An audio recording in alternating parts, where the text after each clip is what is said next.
Hi hello नमस्कार good evening. तर आज संडेचा व्लॉग संडेलाच टाकते आहे. तर आज चिकनचा बेत केला. खूप दिवस चिकन केलं नाही. मासे खाऊन खाऊन वैताग आला. तर मिस्टर म्हणाले चिकन आणूया. तर असं सांगण्याचा उद्देश आहे की बाळाला ब्रेस्ट फीडिंग मी आता दुसरं वर्ष चालू झालं पण सोडायला बघते. पण ती काही करून सोडेना, कारण तेव्हा समज येत नव्हती.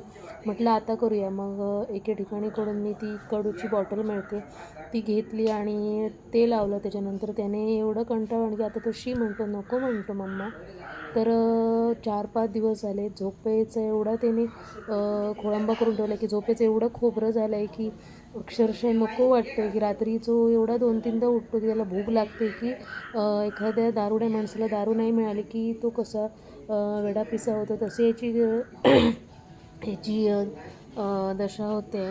तर बाळ म्हणा किंवा मोठा माणूस म्हणा की ज्याला जी आवडती वस्तू नाही मिळाली तर तो कसा होतो हे माझ्या बाळावरून मला लक्षात आलं आहे. पण काय करू, जर त्याने दूध सोडलं नाही किंवा ब्रेस्ट फिडिंग सोडलं नाही तर तो काहीच वरचं अन्न खाणार नाही. माझं बाळ असं होतं की जे ब्रेस्ट फिडिंगही घेत होतं आणि वरचं जेवण पण घेत होतं, पण ते जास्त प्रमाणात घेत असल्यामुळे तो वरच्या अन्नाला नको नको म्हणत होता. त्यामुळे मला ब्रेस्ट फिडिंग हे सोडावंच लागलं. तर तुम्ही कशाप्रकारे ब्रेस्ट फिडिंग सोडलं असेल प्लीज कमेंट करून सांगायचे. प्रत्येक न्यू आई झालेल्या बाईलाच समजत असेल की 2 वर्षाचं बाळ झाल्यानंतर किती त्रास देतं एखादं बाळ. ब्रेस्ट फिडिंग सोडल्यानंतर बाळाला झोपायला एवढे नाक्यानं येतं, किती तुम्ही गाणी म्हणा, किती तुम्ही त्याला गोष्टी सांगा, पण त्याला जेव्हा झोपायचं आहे तेव्हाच ते झोपणार आणि जेव्हा त्याला जे दूध प्यायची जेव्हा लहर येते तेव्हाच ते उठणार आणि तेव्हा तुम्हाला खूप झोप येत असेल.